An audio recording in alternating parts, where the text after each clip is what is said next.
Welcome to Legacy Veteran Storytelling. As the sun sets over the barracks, the day's duties are done. Settle in, relax, and prepare yourself for tonight's story.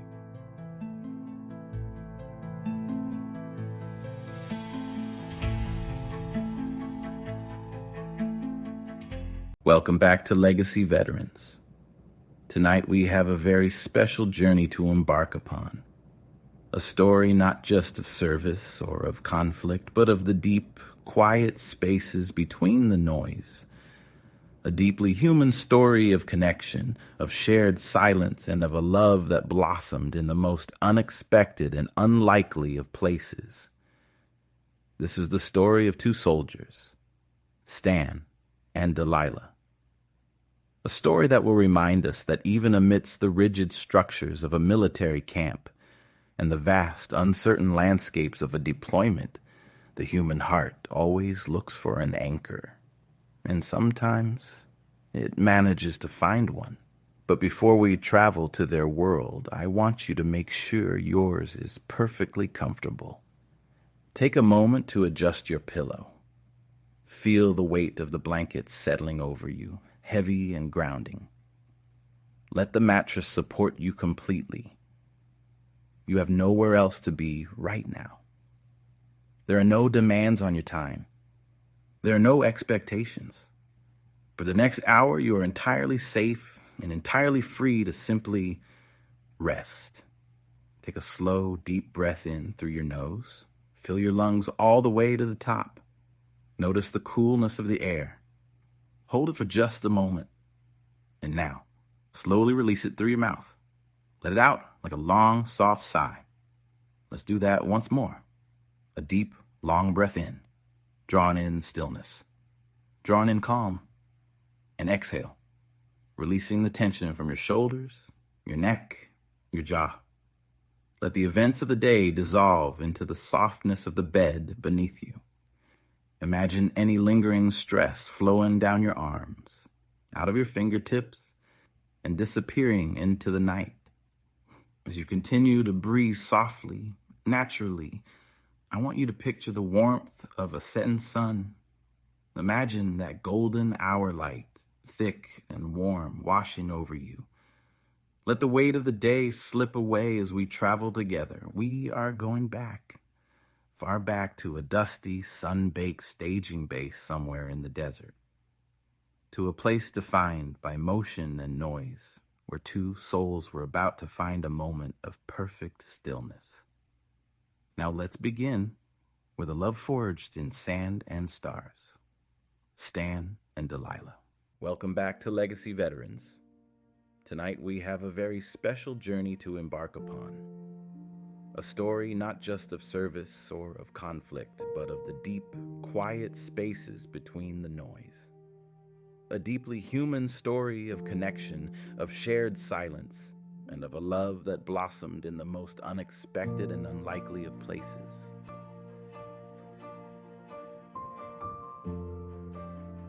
This is the story of two soldiers, Stan and Delilah. A story that will remind us that even amidst the rigid structures of a military camp and the vast, uncertain landscapes of a deployment, the human heart always looks for an anchor. And sometimes it manages to find one.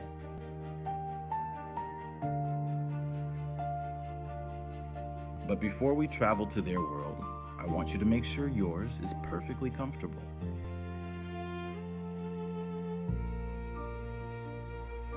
Take a moment to adjust your pillow.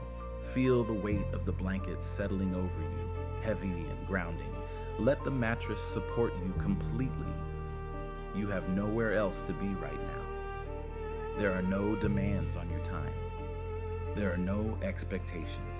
For the next hour, you are entirely safe and entirely free to simply rest.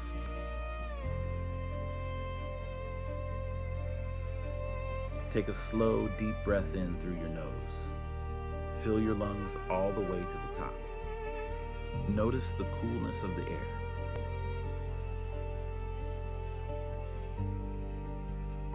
Hold it for just a moment.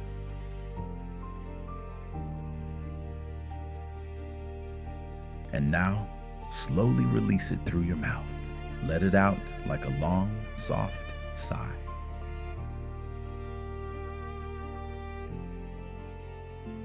Let's do that once more. A deep, long breath in, drawing in stillness, drawing in calm.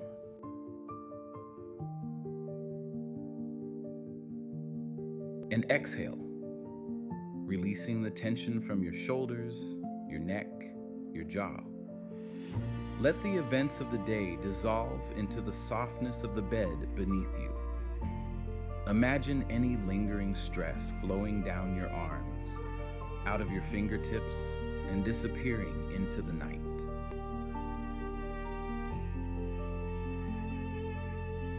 As you continue to breathe softly, naturally, I want you to picture the warmth of a setting sun. Imagine that golden hour light, thick and warm, washing over you.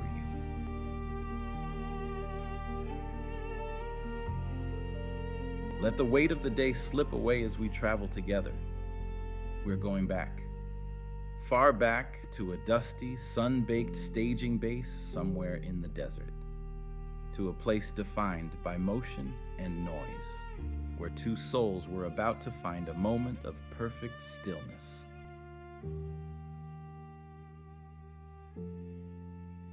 The air at Camp Liberty was always thick. It was a tangible thing, heavy with the scent of aviation fuel, hot dust, canvas, and the quiet collective tension of thousands of men and women. It was a transient place, a way station at the edge of the world. People moved through it like ghosts on their way to the front lines or on their way home. It was a city of tents and corrugated metal, rising out of a barren landscape of endless beige.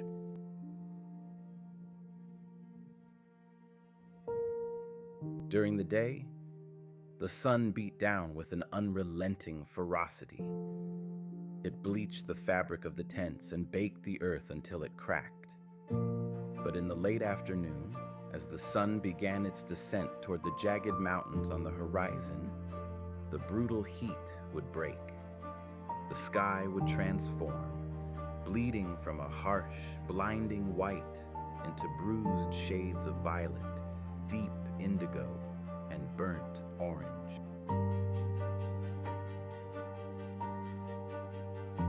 It was during this golden hour that the base seemed to take a collective breath.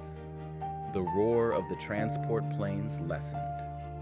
The shouting across the gravel paths turned into low, murmuring conversations.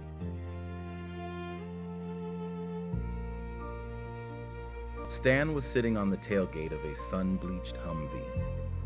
It was parked at the far edge of the motor pool, bordering the reinforced perimeter fence. From here, he could look out over the miles of empty, rolling dunes.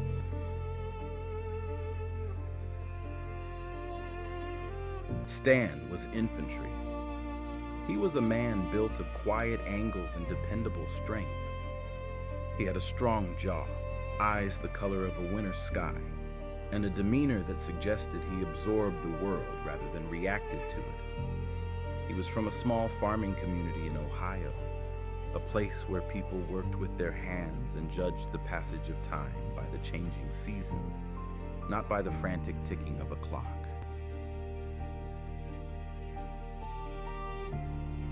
He liked the quiet. In a place constantly buzzing with the anxiety of impending deployment, Stan sought out the silent corners. He was tracing the worn, dusty tread of his combat boots with his eyes, feeling the residual heat of the metal tailgate beneath him. A lukewarm cup of coffee rested in his calloused hands. The ceramic mug was chipped at the rim, a small casualty of 100 different journeys.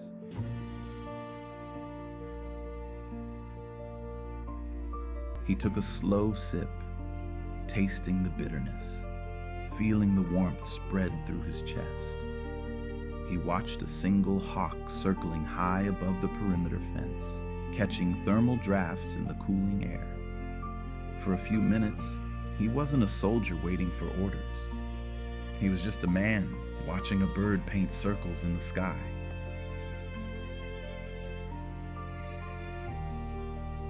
That was when Delilah walked by.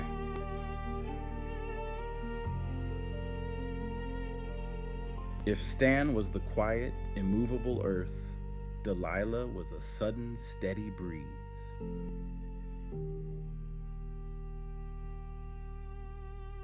She was a combat medic. She moved with a sharp, focused energy that commanded attention without ever demanding it. Her medical bag, heavy with the chaotic tools of her trade, was slung over one shoulder, bouncing rhythmically against her hip. She had hair as dark as midnight, pulled back into a practical, utilitarian knot, and eyes that held an unwavering, fierce sense of duty.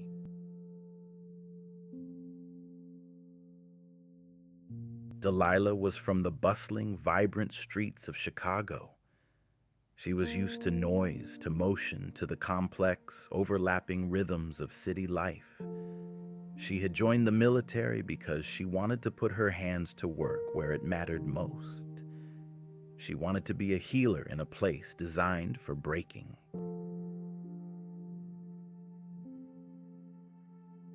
She had a laugh that could cut through the dull, monotonous drone of the mess hall. A rich, genuine sound that made people turn their heads and smile, even when they didn't know the joke. But right now, she wasn't laughing.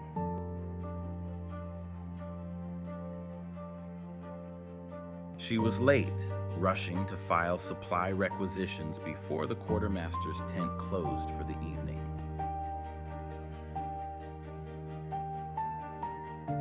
As she strode past the motor pool, reading over a clipboard balanced awkwardly in one hand, a sudden gust of evening wind swept through the camp. The wind here had a mind of its own. It kicked up the dust in swirling dervishes and tugged at the canvas walls. The wind caught the top edge of her clipboard. In a fraction of a second, the metal clip snapped open, and a stack of forms, requisitions, and medical manifests slipped free. They fluttered and scattered across the loose gravel, blowing like crisp autumn leaves toward the undercarriage of the parked vehicles. Delilah let out a frustrated sigh, her shoulders dropping. She dropped to one knee, the heavy medical bag sliding awkwardly down her arm, and began trying to pin the papers to the ground before they blew into the desert scrub.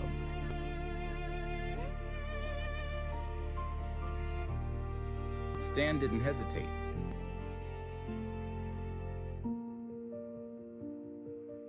He set his chipped coffee mug aside, the dark liquid rippling.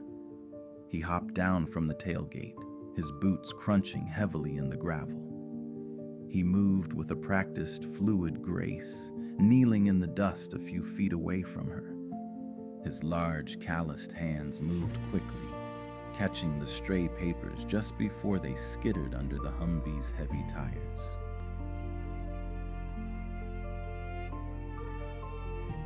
"I've got it," he murmured. His voice was a low, gravelly rumble, like thunder rolling over a distant hill. It was a voice that immediately inspired calm.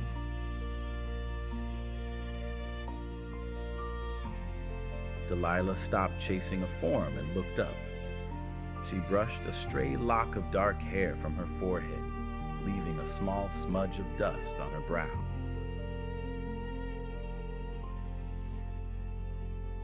"Thanks," she breathed, looking at the papers he had gathered into a neat stack. "The wind out here, it just doesn't quit, does it?"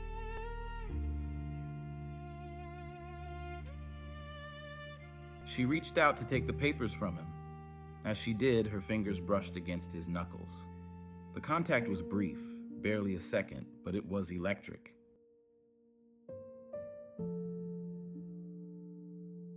Their eyes met.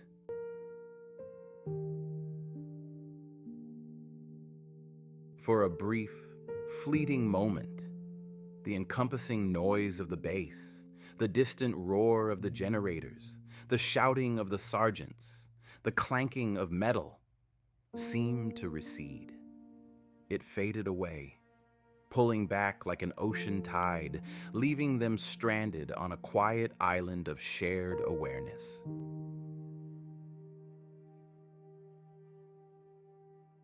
There was just the blowing dust, the cooling desert air, the dimming violet sky above, and a sudden, profound, unspoken understanding. It was the strange, disorienting feeling of recognizing a soul you had never met before.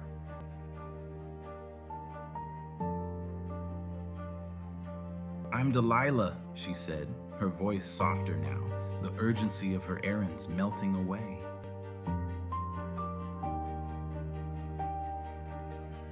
"Stan," he replied, handing her the clipboard. He didn't stand up immediately.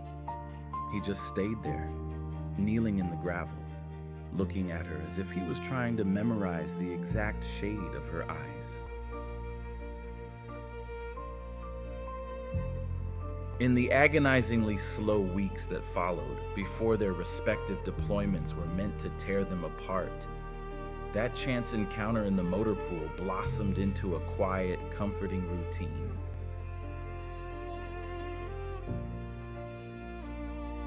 Camp Liberty was a massive, sprawling labyrinth of concrete barriers, canvas, and sandbags. Finding someone in the crowd was nearly impossible, unless you were looking for them. And they were always looking for each other. They found each other in the margins of their duties, in the spaces between roll calls and training exercises.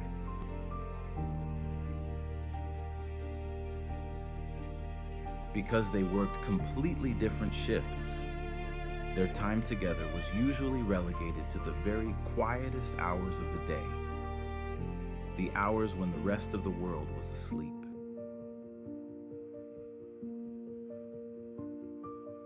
They would share early morning meals in the dimly lit mess hall, long before the chaotic breakfast rush, long before the sun crested the horizon.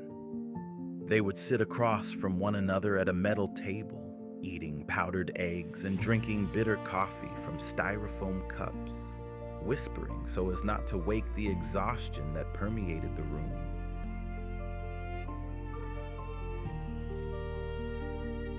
The harsh fluorescent lights of the mess hall cast long, tired shadows, but in Delilah's eyes, Stan only saw light.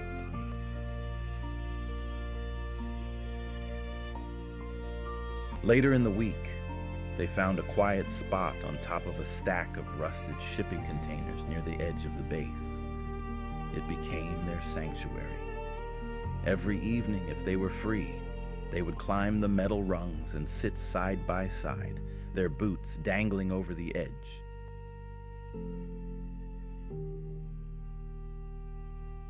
From up there, they could watch the sunset.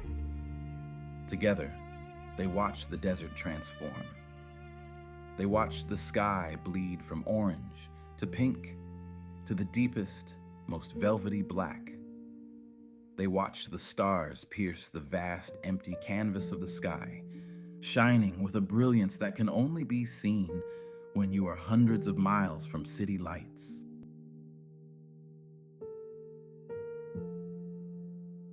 It was up there, beneath the canopy of stars, that they learned about each other's worlds.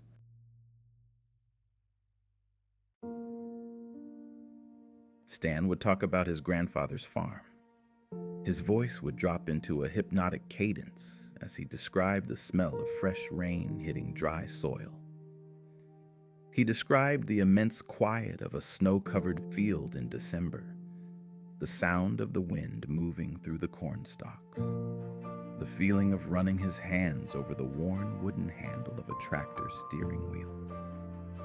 When he spoke, Delilah could almost smell the sweet scent of hay and feel the Ohio breeze.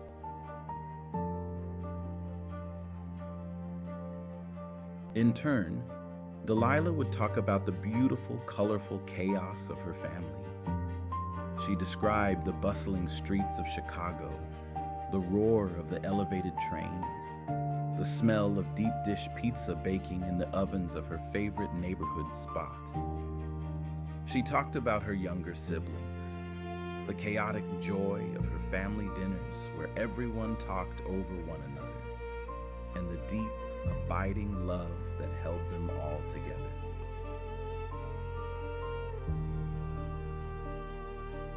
She explained why she chose to become a medic, how she couldn't bear the thought of people being hurt and alone in the dark, how she needed her hands to be hands that healed. Stan listened, mesmerized by the passion in her voice, entirely captivated by the fierce, protective light that seemed to radiate from her entire being.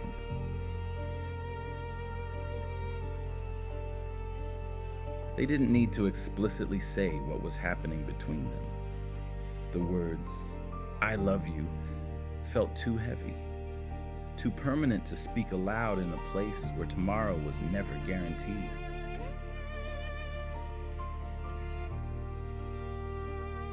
Instead, their love was spoken in 1,000 tiny, quiet actions.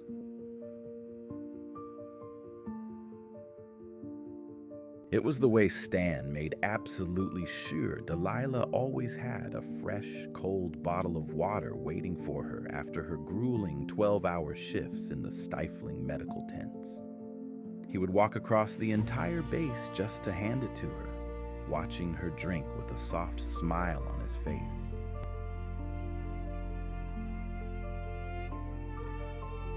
It was the way Delilah would reach out instinctively to trace the rough embroidery of the name tape on his uniform, S-T-A-N, running her fingers over the letters like a silent prayer for his protection.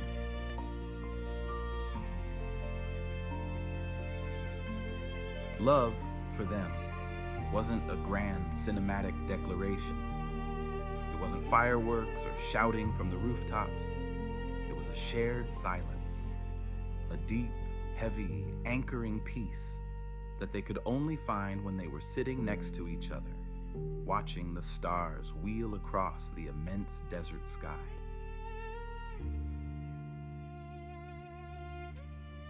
Breathe in that peace with them.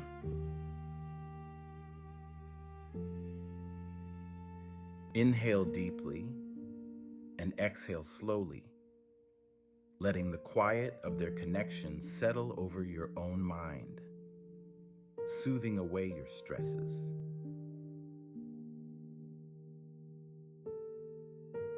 But in the military, peace is a borrowed luxury. It is rented time, and eventually, the rent comes due.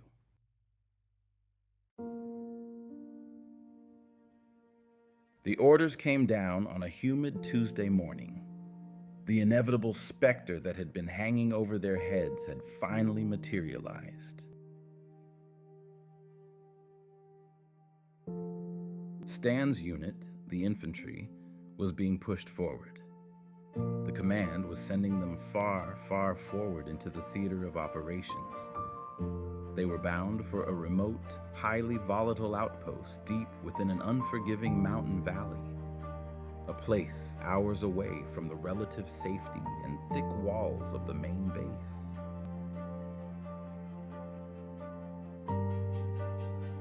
Delilah's orders were different. She was assigned to a specialized trauma team at a field hospital situated on a different forward operating base, positioned miles away in the completely opposite direction.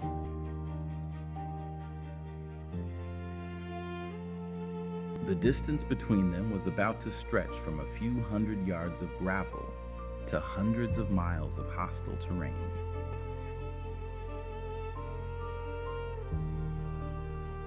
Their final night together was spent in the shadow of a large, humming communications tent.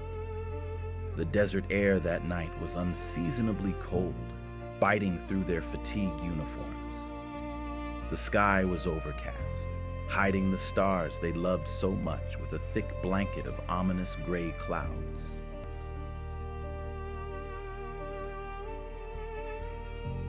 They stood close together, hidden from the watchful eyes of the base patrols. Stan held Delilah tightly, wrapping his arms fully around her. The coarse, stiff fabric of their uniforms pressed together.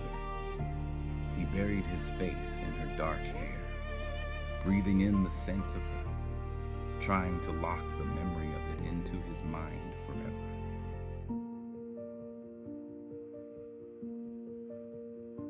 Neither of them wanted to pull away. Neither of them wanted to speak the word goodbye. To say it out loud would be to make the separation real.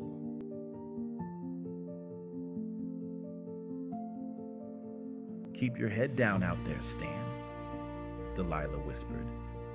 Her voice was muffled against his chest, and it was tighter than usual, entirely stripped of its normal breezy lightness. She gripped the fabric of his tactical vest so hard her knuckles turned white.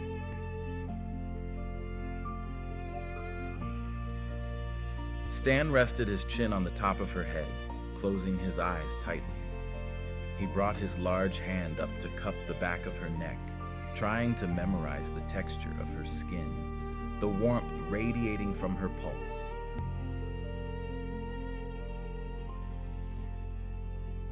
"Keep your hands steady, Delilah," he replied softly.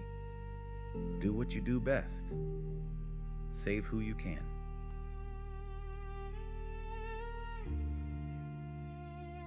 He slowly pulled back, just enough to look down into her eyes. The ambient light from the humming tent illuminated the unshed tears pooling in the corners of her eyes.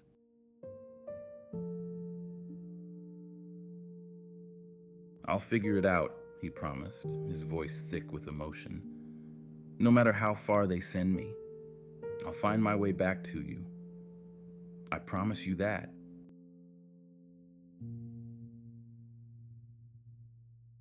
She reached up, pressing a warm, brief kiss to his cheek. "Hold on to that promise. I'll be waiting for you to keep it."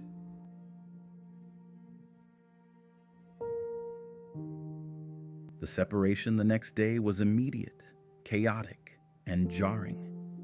They didn't even see each other load onto their respective convoys. In the span of a few hours, the comforting anchor they had found in one another was ripped away, replaced by the loud, terrifying machinery of war.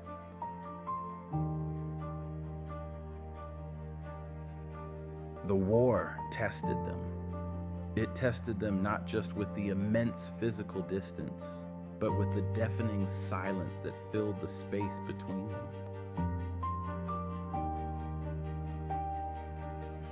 Communication was agonizingly difficult. Letters sent through the military postal system took weeks to arrive.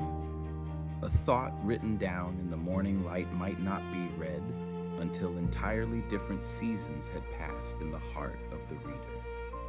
Even when phone calls were allowed, they were a rare, glitch-filled luxury.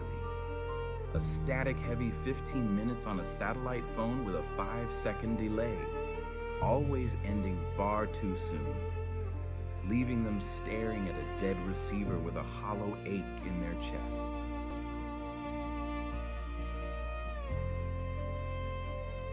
Delilah threw herself into her work with an exhausted ferocity. The field hospital was a carousel of trauma. Her hands were constantly moving, stained with the harsh realities of conflict. She worked until her muscles screamed and her vision blurred. But no matter how hard she worked, her mind was always drifting eastward. It drifted toward a remote, mountainous valley she had only seen on topographical maps. The valley where Stan was navigating a wholly different kind of nightmare.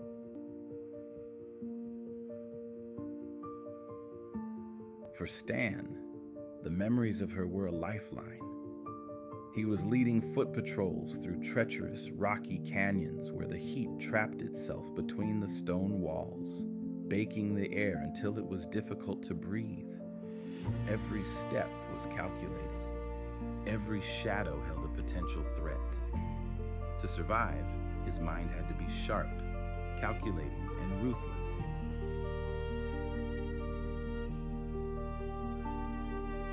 But at night, sitting in a sandbagged bunker, listening to the wind howl through the canyon passes, he would take off his helmet.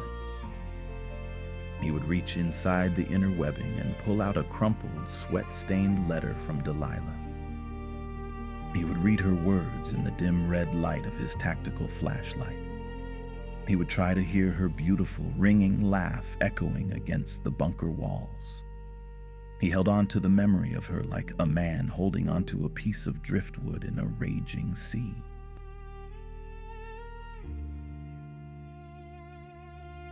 Months blurred into a monotonous, dangerous rhythm. Their entire relationship lived inside those crumpled letters, and the distant, fading memory of a sunset watched from atop a shipping container. The distance was a heavy, persistent ache, a dull throb resting just beneath their ribs.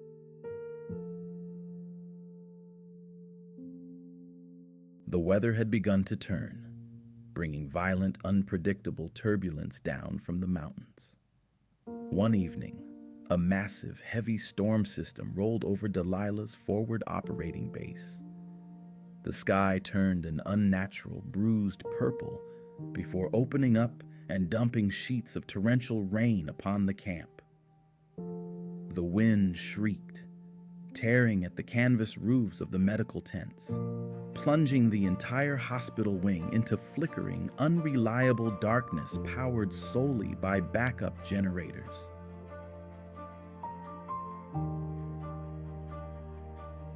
Inside the trauma bay, the air was cold and damp. Delilah was restocking a crash cart by the meager light of a chem light when the main radio console on the nurse's station suddenly hissed with static. It crackled loudly, breaking the rhythmic drumming of the rain.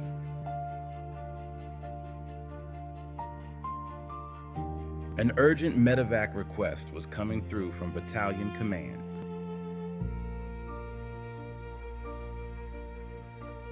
A unit had been ambushed.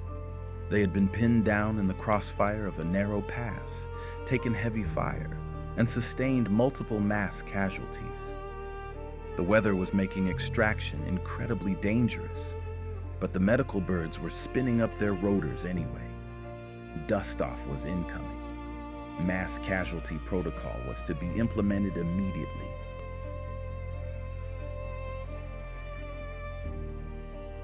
Delilah moved methodically, her training taking over, prepping the trauma bays with intravenous fluids and tourniquets.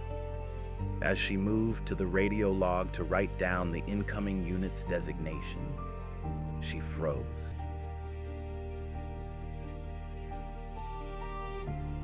The blood drained rapidly from her face, leaving her feeling dizzy and weightless.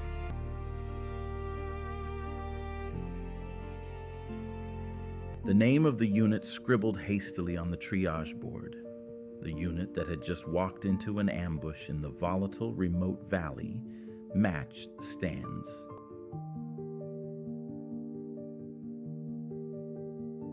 Delilah's heart stopped. She forgot how to breathe. The sound of the torrential rain hammering against the roof of the tent seemed to fade into a dull underwater roar. The frantic shouting of her fellow medics organizing the triage bays sounded miles away.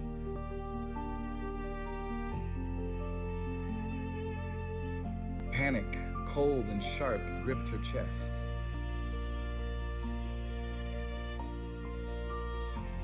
Without thinking, she grabbed her heavy medical gear, slinging the strap over her shoulder with numb fingers. She pushed past the heavy canvas flaps of the tent and stepped out into the pouring rain.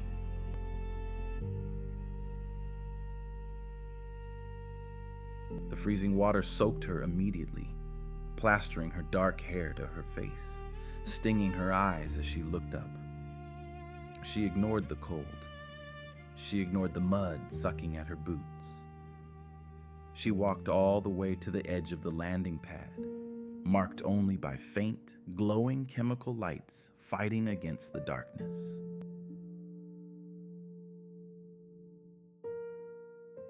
She was waiting for the heavy, rhythmic thumping sound of incoming helicopter rotors, waiting to see if the war had finally taken the one thing she couldn't live without. She stood in the rain, hands clenched into fists, silently screaming a prayer into the tempest, begging for the man who held her heart to be brought back to her, alive.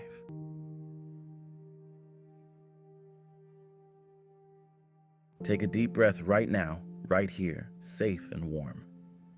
Exhale fully.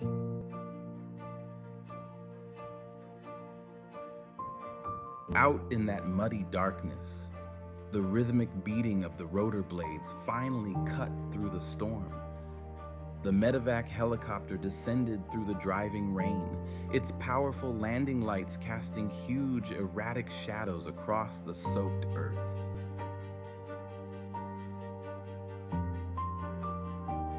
The moment the skids touched down, the back doors flew open. Medics surged forward, bending low under the immense downdraft. Delilah ran with them, the medical bag banging against her hip, her eyes frantically scanning the stretchers as they were rapidly unloaded.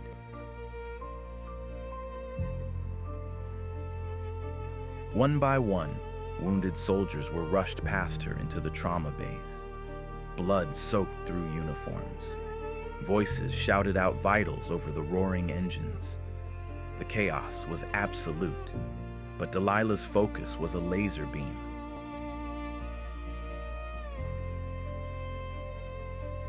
She moved from stretcher to stretcher. The first was a young corporal she didn't recognize. The second, a sergeant holding a makeshift tourniquet. The third, a private whose face was obscured by bandages.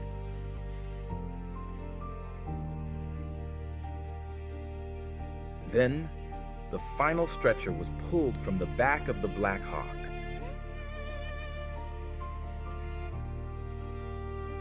Delilah froze. The world slowed down to a crawl. The roaring engines, the driving rain, the shouting voices, all of it faded into absolute, profound silence.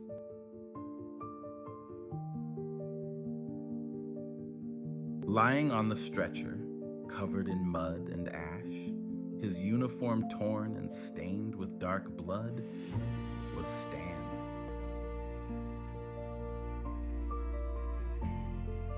His eyes were closed. His face was pale beneath a layer of grime. He looked so still.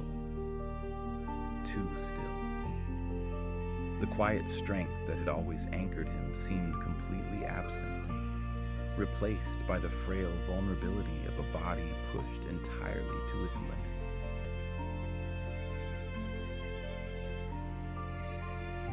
"Stan!" Delilah screamed, her voice cracking, completely tearing through the professional composure she had maintained for months.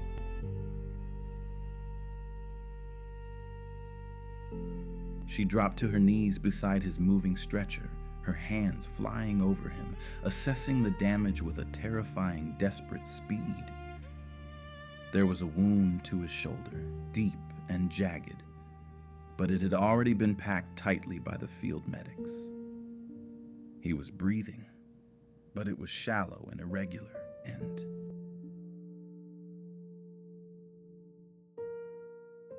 "Stan, can you hear me?" she pleaded, her voice trembling as she pressed her fingers to his neck, frantically searching for the steady, reassuring beat of his pulse. It was there, fast, thready, fighting for every beat, but it was there.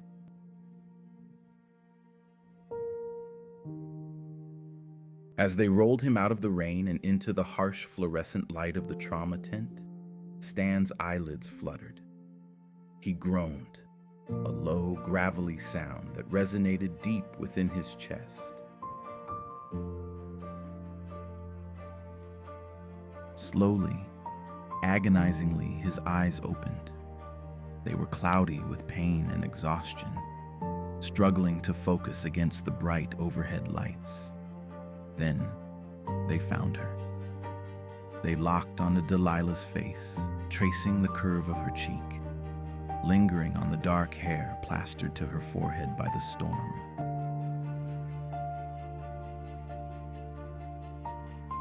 For a moment, neither of them moved. They were suspended in time, anchored to each other amidst the swirling chaos of the trauma bay. The noise of the other medical teams working frantically on the adjacent beds became nothing more than white noise.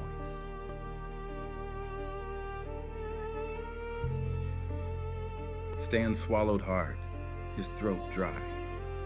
A weak, trembling hand lifted from his side, reaching out blindly until his fingers brushed against the fabric of her scrubs.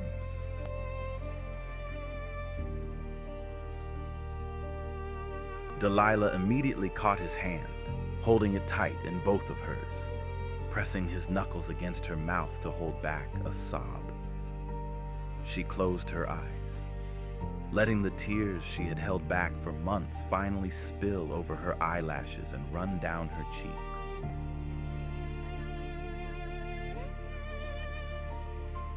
"You're here," she whispered, her voice choked with emotion.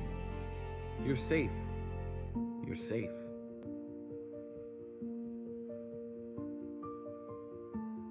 Stan's thumb weakly traced the back of her hand. The corner of his mouth twitched upwards into the faintest hint of a smile.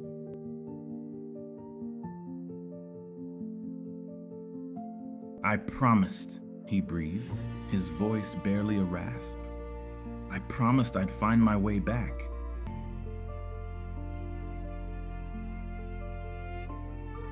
The war wouldn't end that night. There would be more operations, more long months of physical therapy, and more battles to fight. The road to recovery for Stan would be long and arduous, demanding every ounce of his formidable strength.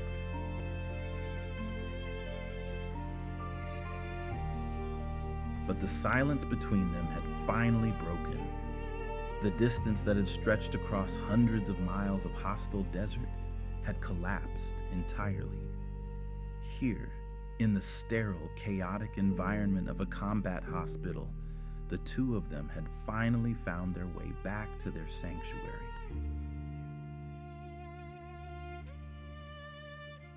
The steady breeze had found the immovable earth once again, and in that moment, despite the storm raging outside, everything was exactly right.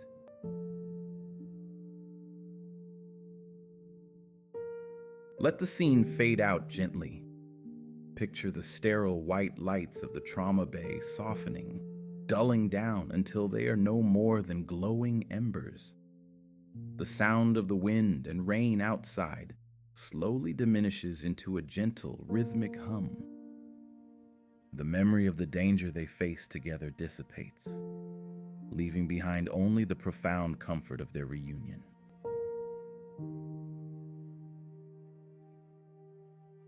Rest your mind on their unbroken promise. Rest your heart on their shared resilience.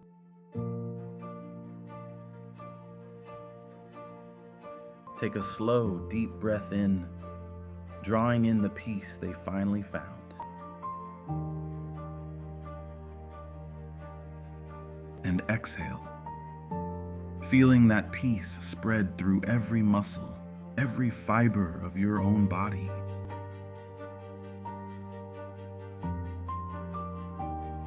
For tonight, their journey is complete. The dust has settled. The storm has passed.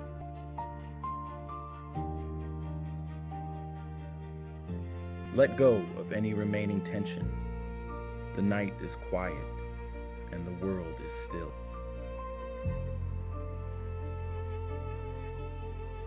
There is nothing left to do, nothing left to worry about. Just the slow, steady rhythm of your breathing, guiding you deeper into rest.